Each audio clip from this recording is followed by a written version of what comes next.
যাকে আমরা গত জুলাই আগস্ট একটি সফল গণঅভ্যুত্থানের মাধ্যমে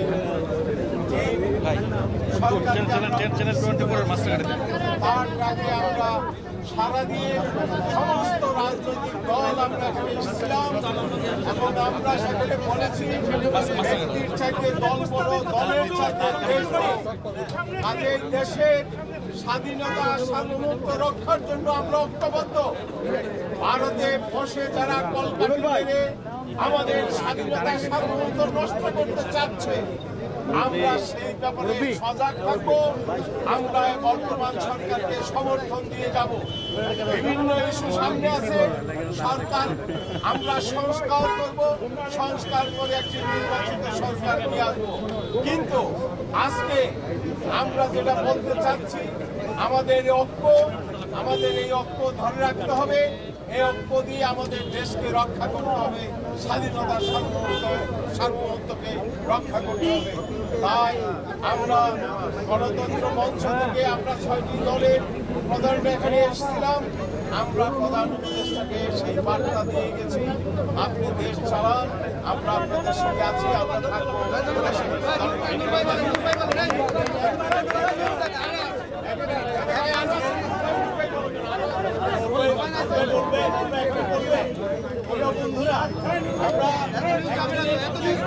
আমরা পক্ষ থেকে আমাদের আমি জাতীয় সমাজতান্ত্রিক দলের পক্ষ থেকে অনেক আলোচনা হয়েছে। দিয়ে একটি জাতীয় ঐক্য প্রতিষ্ঠিত হয়েছিল, পরে সে জাতীয় ঐক্য প্রতিষ্ঠিত করা হয়েছে 24-এর গণঅভ্যুত্থানের মধ্য দিয়ে,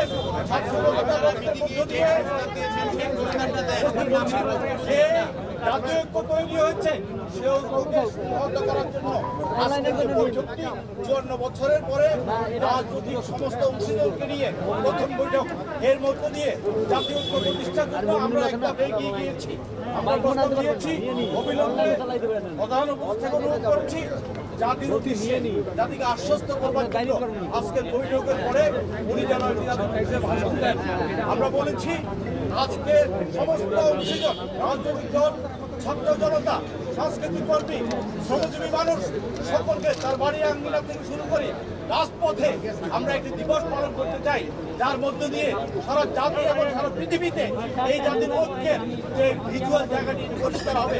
আমরা আরেকটা কথা বলেছি, গণঅভ্যুত্থানে অংশগ্রহণ এবং সরকারের সাথে একটি সমঝোতার দলিল যদি আমরা তৈরি করতে পারি, তাহলে আমাদের জাতীয় ঐক্য আরো ঘনিষ্ঠ হবে।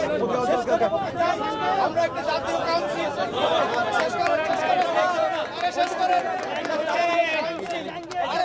রাজনৈতিক দল সমূহের সাথে একটা জাতীয় কাউন্সিল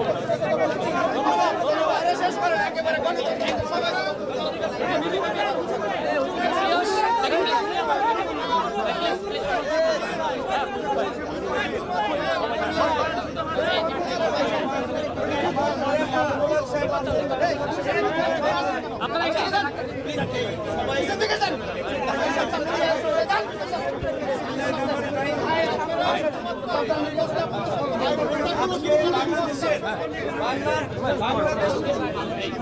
বাংলাদেশের 54 বছরের ইতিহাসে, বাংলাদেশের 53 বছরের ইতিহাসে আজকে একটি নতুন অধ্যায় রচিত হয়েছে।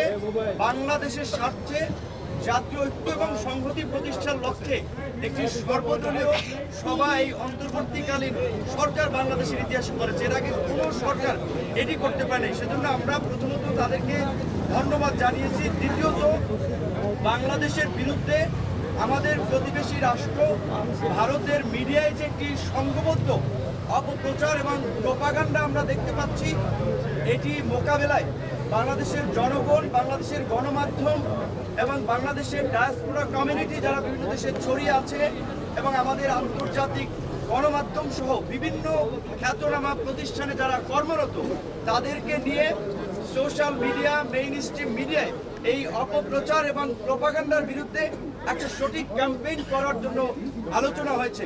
বাংলাদেশের আপনার উপ হাই কমিশনে আগরতলায় এবং কলকাতায় হামলা সহ পতাকায় আগুন দেওয়া এবং ভারতের বিভিন্ন রাজনৈতিক দলের নেতাদের বাংলাদেশ নিয়ে একের পর এক উস্কানিমূলক বক্তব্য, আমরা এটা ভারতের সরকারি অবস্থান কিনা সেটি জানার জন্য আলোচনা হয়েছে এবং সরকার এটি নিয়ে ভারতের সরকারের কাছে ব্যাখ্যা চাবে, সেটিও আলোচনা হয়েছে। যদি ভারত আমাদের সাথে একটা বন্ধুত্বপূর্ণ সম্পর্ক এগিয়ে নিতে চায় সরকারের পক্ষ থেকে এবং বাংলাদেশের রাজনৈতিক দলগুলোর পক্ষ থেকে সেই অ্যাপ্রোচ হবে। যদি ভারত সে ধরনের অ্যাপ্রোচ না দেখায় তাহলে আবার বাংলাদেশের এই মুহূর্তে যারা মিত্র তাদেরকে সাথে নিয়েই বাংলাদেশ তার কর্মকৌশল ঠিক করবে। বিশেষ করে আজকে এই পরিস্থিতিতে যে জাতীয় ঐক্য এবং সংহতি প্রতিষ্ঠায় আজকের যে সভা, আমরা মনে করি বাংলাদেশের সামনে এ ধরনের আরো নতুন নতুন চ্যালেঞ্জ আসবে। সেই জায়গা থেকে গণ অধিকার পরিষদের পক্ষ থেকে একটি প্রস্তাবনা ছিল যে রাজনৈতিক দল সমূহের অংশীজনদেরকে নিয়ে আগামী 2 বছরের জন্য একটা জাতীয় সরকার করা এবং দেশে স্থিতিশীল পরিস্থিতি সৃষ্টি করায় 6 মাসের জন্য সব ধরনের সভা সমাবেশ নিষিদ্ধ করা। এবং একই সাথে আজকে যেহেতু বাংলাদেশের বিভিন্ন রাজনৈতিক দল সমূহ একত্রিত হয়েছে এবং দেশের স্বার্থে এক এবং অভিন্নভাবে তারা কাজ করবে, তারই প্রতিফলন হিসেবে অল্প সময়ের মধ্যে জাতীয়ভাবে একটি সমন্বিত কর্মসূচি, সেটা হতে পারে জাতীয় পতাকা এবং সাথে শান্তির পতাকা, সাদা পতাকা নিয়ে কিংবা যে কোনো ধরনের কর্মসূচি, সেই সিদ্ধান্তটা সরকারের পক্ষ থেকে জানাবে, যেটি সরকার এবং রাজনৈতিক দল জনগণ সকলে পালন করার মধ্যে দিয়ে বাংলাদেশের বর্তমান যে জাতীয় ঐক্য এবং সংহতি প্রতিষ্ঠিত হয়েছে, আমাদের বিরুদ্ধে যারাই অপপ্রচার প্রোপাগান্ডা চালাচ্ছে কিংবা বাংলাদেশকে যারা ব্যর্থ অকার্যকর করার জন্য অপতৎপরতা চালিয়ে যাচ্ছে, তাদের বিরুদ্ধে যে বাংলাদেশ এবং বাংলাদেশের জনগণ এক, সেটি জানান দেওয়ার জন্যই একটা অভিন্ন সমন্বিত কর্মসূচি ও পালনের সিদ্ধান্ত হয়েছে।